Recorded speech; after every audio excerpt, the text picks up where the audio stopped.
একটা সাল তারিখ অত্যন্ত গুরুত্বপূর্ণ।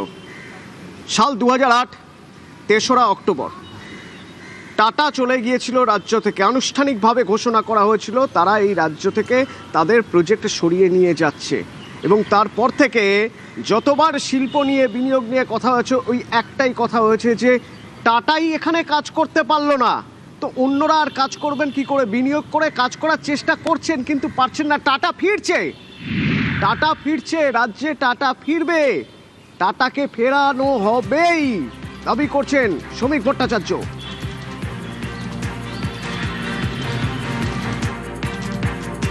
টাটা বাংলায় ফিরবে, আমরা ফেরাবই, এটা আমাদের কাছে একটা চ্যালেঞ্জ। আমরা একটা বার্তা দিতে চাই যে পশ্চিমবঙ্গের কোনো শিল্পপতি ব্রাত্য নয়, রাজ্যের স্বার্থ কারোর ব্যক্তিগত ইগোর থেকে বেশি। আমাদের মুখ্যমন্ত্রী এর উপরে কাজ করেছেন, যোগাযোগ আছে, কেন্দ্রীয় নেতৃত্ব আমাদের সহযোগিতা করছেন। দেশের অর্থমন্ত্রী থেকে প্রধানমন্ত্রী সবাই পশ্চিমবঙ্গের অর্থনৈতিক স্থিতির একটা পরিবর্তন হোক, বাংলা নিজের পুরনো গৌরব ফিরে পাক, এর জন্য তারা সচেষ্ট আছেন। সিঙ্গুরেই কি ফিরবে টাটা? টাটা যদি সিঙ্গুরে ফিরতে চায় ফিরবে, না হলে অন্য যে কোনো জায়গায় ফিরবে। স্থানটা বড় কথা না, টাটাকে ফেরানো একটা বার্তা দেওয়ার। সাংবাদিক প্রতিম রঞ্জন বোস আমার সঙ্গে এই মুহূর্তে ফোনে রয়েছেন। আপনার কাছে আমার জানার যে এই যে টাটা লগ্নি করবে, যদি আমাদের বাংলায় টাটা লগ্নি করে, টাটা লগ্নি করবে কোথায় কোথায়, মানে কি ধরনের লগ্নি করতে পারে? দেখুন, যেটা সংকল্পপত্র বলা হয়েছিল, একটা বলা হয়েছিল নিউ ইকোনমি, আর একটা বলা হয়েছিল যে ডিফেন্স হাব, চারখানা হাবের কথা বলা হয়েছিল। এর মধ্যে একটা নিউ ইকোনমি, আর একটা নিউ ইকোনমির মধ্যে আসছে হচ্ছে সেমিকন্ডাক্টর, আর ডিফেন্সে তো জানেন এখন এই দুটো জায়গাতেই টাটা আছে। সুতরাং আমার সাধারণভাবে ধারণা হবে যে এই দুটো জায়গার মধ্যেই টাটা আসতে পারে। গাড়ি যেটা হয়েছিল সেটা এখন অতীত, ওটা ওভাবে আর হবে না। নতুন এছাড়া এই মুহূর্তে আমি নতুন কোনো এরিয়া চট করে আমার মনে হচ্ছে না। যদি হয় সেটা টাটার আরো কিছু জিনিস আছে, কিন্তু সেগুলো আমার মনে হয় না যে এই মুহূর্তে খুব একটা হবে। ধন্যবাদ।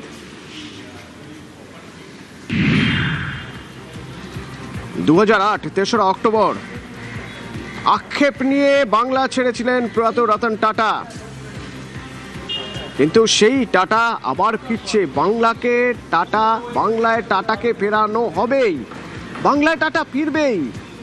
আত্মবিশ্বাসী বিজেপি রাজ্য সভাপতি বণিক সভায় তিনি শিল্প বার্তা দিয়ে জানালেন যে টাটা প্রসঙ্গ যখন আসে বারবার আক্ষেপ থাকে যে আজ তাহলে অন্তত শিল্পের জন্য এরকম অবস্থা হতো না, কারণ টাটার থাকা মানে তার মানে অন্য শিল্পপতি, বিনিয়োগপতি যারা রয়েছেন, পুঁজিপতি, তারাও তো ভরসা পাবেন যে টাটা এখানে কাজ করছে, অন্যরা তাহলে কাজ করার সুযোগ পেতেন। টাটা চলে যাওয়াটা বড় আক্ষেপের। তো বাংলায় টাটা লগ্নি করবে কোথায় কোথায় কি ধরনের আমরা জানার চেষ্টা করছিলাম। আমার সঙ্গে আরও একজন রয়েছেন, আমার সঙ্গে সাংবাদিক অনিক পাল রয়েছেন। কোথায় কোথায় কি ধরনের লগ্নি করতে পারে টাটা? কি ধরনের লগ্নি এখন হতে পারে সেইটা স্পেকুলেট করার জন্য আমার মনে হয় খুব এখনই সময় রেডি না। কারণ আজকের দিনে লগ্নি করার ক্ষেত্রে অনেকগুলো জিনিস ভেবেই কোনো গোষ্ঠী ঠিক করে সিদ্ধান্ত নিতে পারে যে এইখানে এটা করবো। আজ থেকে 20 বছর আগে যখন সিঙ্গুরের এগ্রিমেন্ট করে তারা যখন এসেছিল এখানে, সেখানে একটা বিরাট পরিকল্পনা, সেখানে সাবসিডি বলা উচিত না, কিছু ইনসেন্টিভ ছিল, সেইগুলো সম্ভব ছিল, যেগুলো এখান থেকে রাজ্য দিতে পেরেছিল বলেই তারা এসেছিল। তো সেইটা এক্ষুনি বলা খুব মুশকিল যে তারা কোথায় আসতে পারে, কিন্তু পশ্চিমবঙ্গে অবশ্যই নানা রকম উদ্যোগের সম্ভাবনা আছে। যেমন ধরুন ফুড প্রসেসিং এ আমাদের পশ্চিমবঙ্গে প্রচুর সম্ভাবনা আছে বলে আমি মনে করি। কারণ এখানে প্রচুর ফল খাদ্য উৎপাদন হয়, যেগুলো নষ্ট হয় বা যার পুরোপুরি তার থেকে যে ভ্যালু এক্সট্রাকশন করা যায় সেটা করতে আমরা পারি না। যেমন কি আলু থেকে আলু নষ্ট হয় পচে, কিন্তু আলুকে যদি প্রসেস করে সেখান থেকে যদি অনেক রকম জিনিস বার করা যায়, সেই চাষটাকে ইউজ করে অনেক কিছু করা যায়, যেটা করলে ভ্যালু এক্সট্রাকশনটা অনেক বাড়ে। এটা আমাদের পশ্চিমবঙ্গে এখনো হয় না। ফলে লগ্নির জায়গা, উদ্যোগের জায়গা প্রচুর আছে। কি করবে এক্স্যাক্টলি সেটা অনেক কিছু পরবর্তীকালে অনেক ভাবনা চিন্তার মধ্যে দিয়ে হয়তো বেরোবে। এভাবে আমি এই স্টেটমেন্টটাকে দেখছি সেটা হচ্ছে রাজনৈতিক সদিচ্ছার প্রকাশ।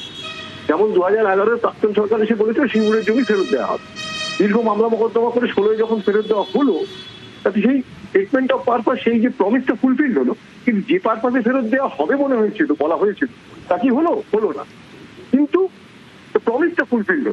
সেরকমই এটাও একটা স্টেটমেন্ট অফ পারপাস, একটা সদিচ্ছার প্রকাশ, এটা খুবই পজিটিভ। যাই করুন না কেন, তার মতো গোষ্ঠীরা এসে এখানে রাজ্যের উন্নতি হবে।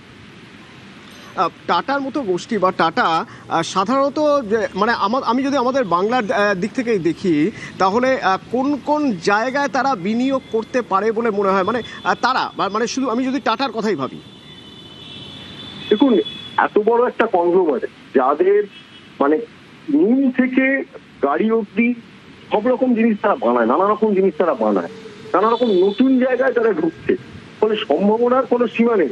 মানে কিন্তু সেখানে দেখতে হবে অনেকগুলো ফ্যাক্টর, যে এখানে কি জিনিস তারা এখান থেকে সোর্স করতে পারে, বা এটা যদি মার্কেট হয় তাহলে এখানে তারা কি বিক্রি করতে পারে। এখানে সম্ভাবনা প্রচুর আছে, কিন্তু আমার ব্যক্তিগতভাবে মনে হয় ফুড প্রসেসিং এমন একটা ইন্ডাস্ট্রি, এমন একটা জায়গায় যেখানে বাংলায় প্রচুর সম্ভাবনা, কিন্তু সেখানে আনট্যাপ পোটেনশিয়াল প্রচুর রয়ে গেছে। টাটারা অনেক কিছুই করতে পারে, নুন থেকে গাড়ি যারা বানায় তারা অনেক কিছুই করতে পারে। কি করবে সেটা কিন্তু ইজ টু বি ডিটারমিন অনেকগুলো জিনিস ভেবে, যেখানে কি কি তাদের কি কি সুবিধা আছে, কি কি ইনসেন্টিভ আছে, কি ট্যাক্স ইনসেন্টিভ আছে, মানে কোন জিনিসটার বাজার থেকে তারা হয়তো কাটে, এবং অনেক কিছু জিনিস ভেবে এই লগ্নি সিদ্ধান্ত নেওয়া হয়। এক্সাক্ট কি করবে বলা খুব মুশকিল। ধন্যবাদ। একটা গোটা জেনারেশন